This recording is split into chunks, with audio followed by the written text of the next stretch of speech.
औज़ुबिल्लाहिमिनश्शैतानिर्रजीम बिस्मिल्लाहिर्रहमानिर्रहीम। My name is Talha Najeeb और आप सबको वेलकम करता हूं अपने चैनल पे।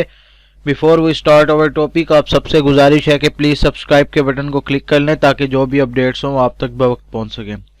सो आज का हमारा टॉपिक है जी रेड एलजी। एलजी की फिफ्थ टाइप जो होती है, the multi cellular body form of the red algae is commonly composed of the complex interwoven filaments that are delicate and the feathery. ठीक है जी, रेड एलजी हमारे पास क्या होती है जी, मल्टी सेलुलर स्ट्रक्चर होता है इसका, और ये किससे मिलकर बनी होती है, कॉम्प्लेक्स इंटरवोवन फिलामेंट से मिलकर बनी होते हैं जो कि डेलिकेट होते हैं और फेदरी स्ट्रक्चर होता है। A few red algae are flattened sheet of the cell। ठीक है जी, कुछ हमारे पास रेड एलजी जो होते हैं वो क्या होते हैं, फ्लैटेंड शीट्स होती हैं सेल्स की।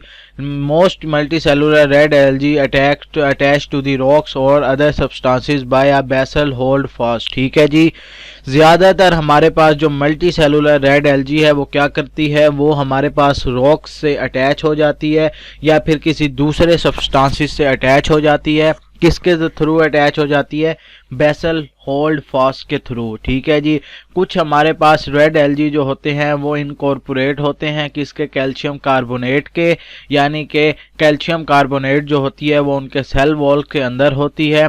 कहाँ से आती है वो कैल्शियम कार्बोनेट, वो हमारे पास ओशन से आती है या फिर दूसरे कोरल रीफ वगैरह से आती है। ठीक है जी, हमारे पास नेक्स्ट आ जाता है जी six type of the algae, जिसको हम ग्रीन एलजी का नाम देते हैं।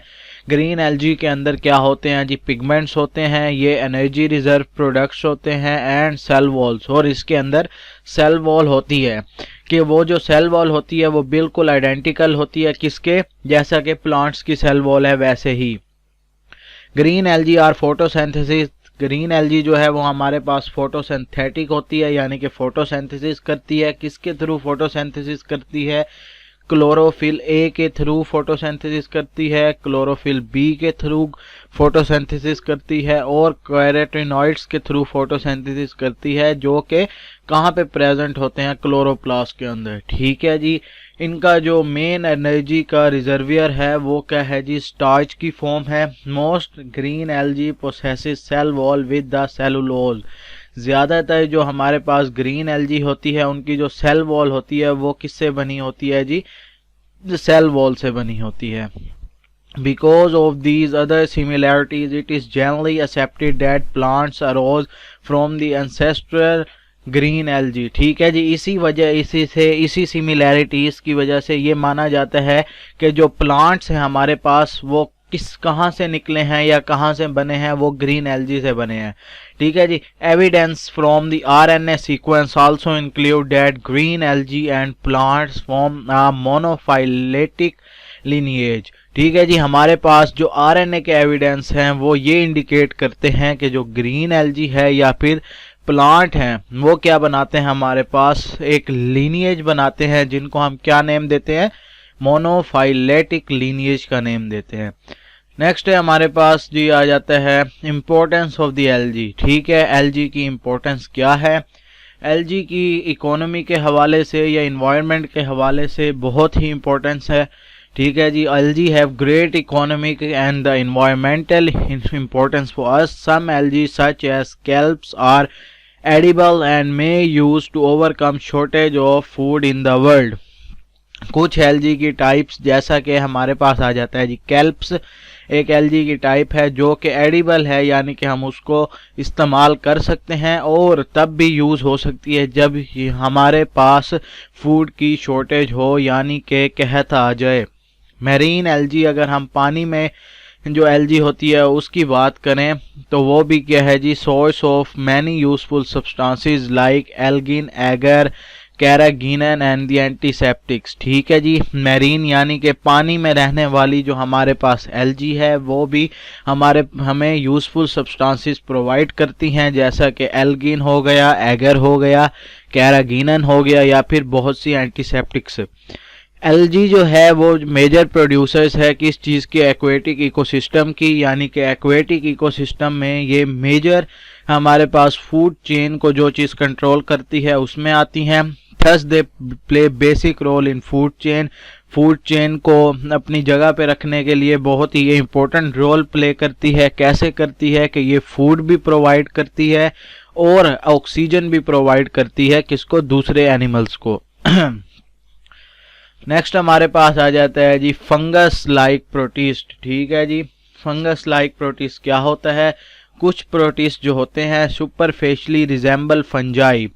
ठीक है जी, कुछ प्रोटिस्ट जो हैं वो फंजाई से रिजेंबल करते हैं। कैसे रिजेंबल करते हैं कि वो फोटोसिंथेटिक नहीं होते और उनकी कुछ बॉडीज होती हैं जो कि थ्रेड लाइक स्ट्रक्चर से बनी होती हैं। ठीक है, उन थ्रेड लाइक स्ट्रक्चर्स को हम क्या नेम देते हैं? उनको हम हाइफी का नेम देते हैं।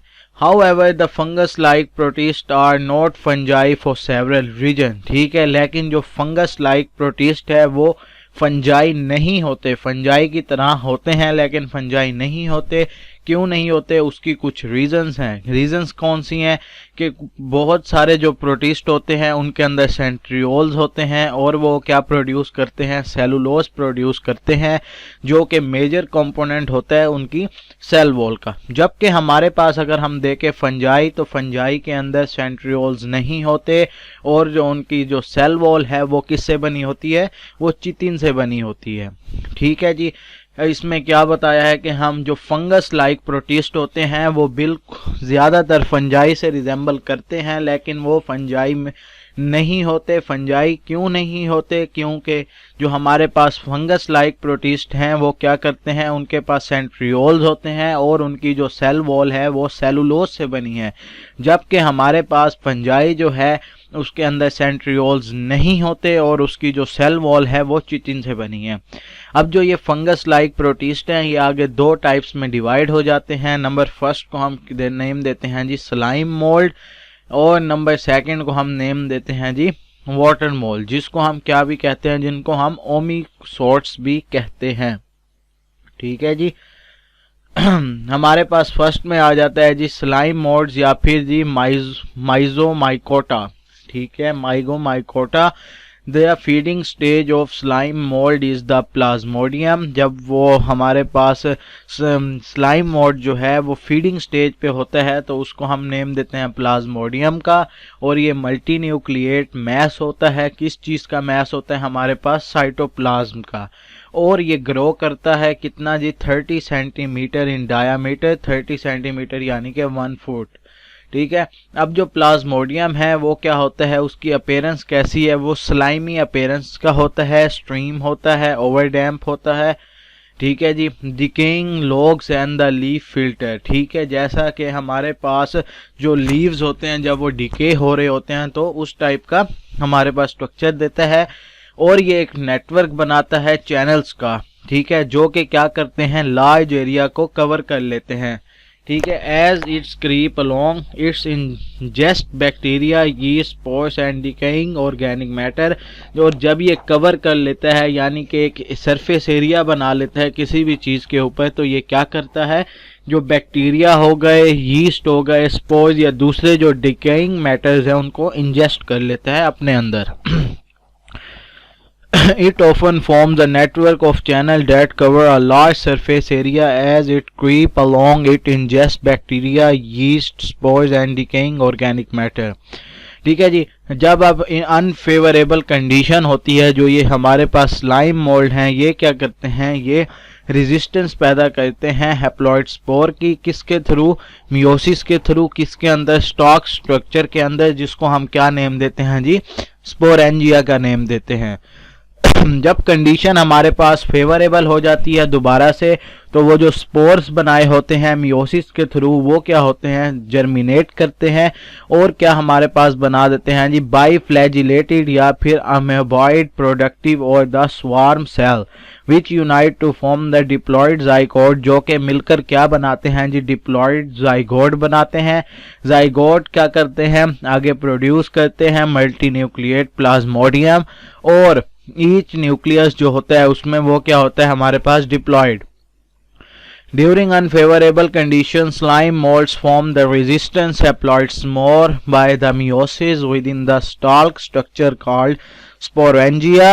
When these conditions become favorable again, spores germinates into the biflagellated or amoeboid reproductive or the swarm cell, which unite to form the diploid zygote. Zygote produces the multinucleate plasmodium, each nucleus being diploid. Next हमारे पास आ जाता है the प्लाज्मोडियल slime mould. ठीक है जी, Plasmodium slime mould जिसका नाम है जी फाइसेरम पॉलीसेफेलम is a model organism that has been used to study many fundamental biological processes।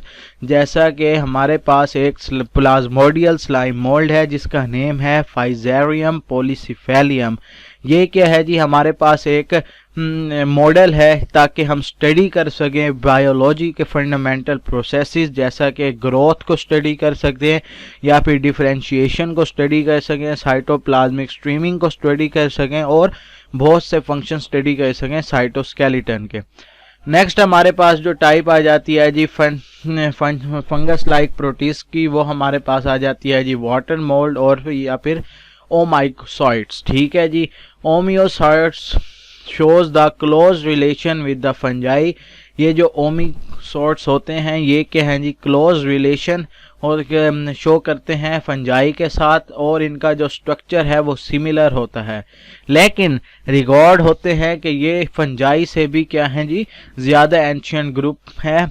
इनका जो सेल वॉल होता है वो सेलुलोज कंटेन करता है, जबकि फंजाई का क्या कंटेन करता है, चिटिन कंटेन करता है। इनका जो हाइफी होते हैं वो क्या होते हैं, एसेप्टेट होते हैं।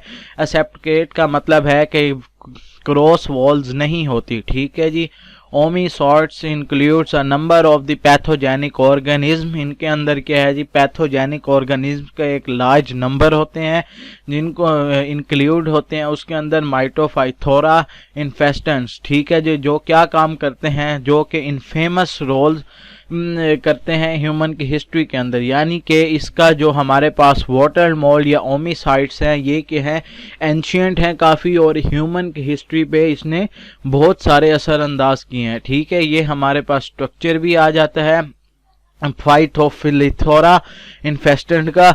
ठीक है जी, अब ये क्या है हमारे पास, फाइटोफिथोरा इन्फेस्टेंट्स क्या है, ये was the cause of the Irish potato famine. ठीक है, ये आयरिश में एक पोटैटो फेमाइन आया था 19th सेंचुरी के अंदर, यानी कि आलू का एक कहत आया था जिसकी वजह जो थी वो यही चीज़ थी। इसने क्या किया था, डिजीज़ कोज की थी जिसको हम कॉमनली नेम देते हैं जी late blight of potatoes because of several rainy cool summer in Ireland. Ireland के अंदर बारिशों का सीज़न था और ठंड का सीज़न था 1840 में। तो ये वाटर मोल्ड जो थे वो मल्टीप्लाई होते गए और इन्होंने क्या किया, पोटैटो ट्यूबर्स को to rot in the fields. ठीक है ना, पोटैटो जो थे उनको खुद फील्ड के अंदर ही रोट कर दिया। Since potato were the staple of Irish peasants diet. ठीक है जी, आयरिश लोग जो थे वो पोटैटो बहुत खाते थे, यहाँ तक कि many people 2,50,000 to more than 1 million. ठीक है जी, 2.5 लाख से लेकर 10 लाख तक जो थे वो स्टार्व हो गए, यानी कि कहत की वजह से मर गए। The famine promoted a mass migration out of Ireland to such countries as the United State. इसने क्या असर डाला, इसने नकल मकानी लोगों ने करना शुरू कर दी। ठीक है, आयरलैंड को छोड़कर कहाँ आके बस गए, यूनाइटेड स्टेट में। ठीक है, वो किसकी वजह से हुआ था, फाइटोफिथोरा इन्फेस्टेंट की वजह से हुआ था। इसने क्या किया था, पोटैटो के अंदर डिजीज कोज कर दी थी और ज़मीन के अंदर ही उसको रोट कर दिया था। आयरिश जो पीपल थे आयरलैंड के रहने वाले, वो पोटैटो बहुत ज़्यादा खाते थे। ठीक है जी, पोटैटो उनकी मेजर डाइट थी, तो जिसकी वजह से 2.5 लाख से 10 लाख तक जो लोग थे वो उनकी डेथ भी हो गई और बहुत सारे लोगों ने वहाँ से माइग्रेट करके यूएस आ गए जी। ठीक है जी, ये आज हमारे पास चैप्टर नंबर 7 भी ख़त्म हो चुका है। अगर इस चैप्टर में अभी तक आपको कोई कन्फ्यूजन हो तो हमसे कांटेक्ट कीजिएगा, इंशाल्लाह आपकी कन्फ्यूजन दूर की जाएगी। आज के लिए आई थिंक इतना ही काफ़ी है। अपना ख्याल रखिएगा, घर वालों का ख्याल रखिएगा। अल्लाह हाफिज़।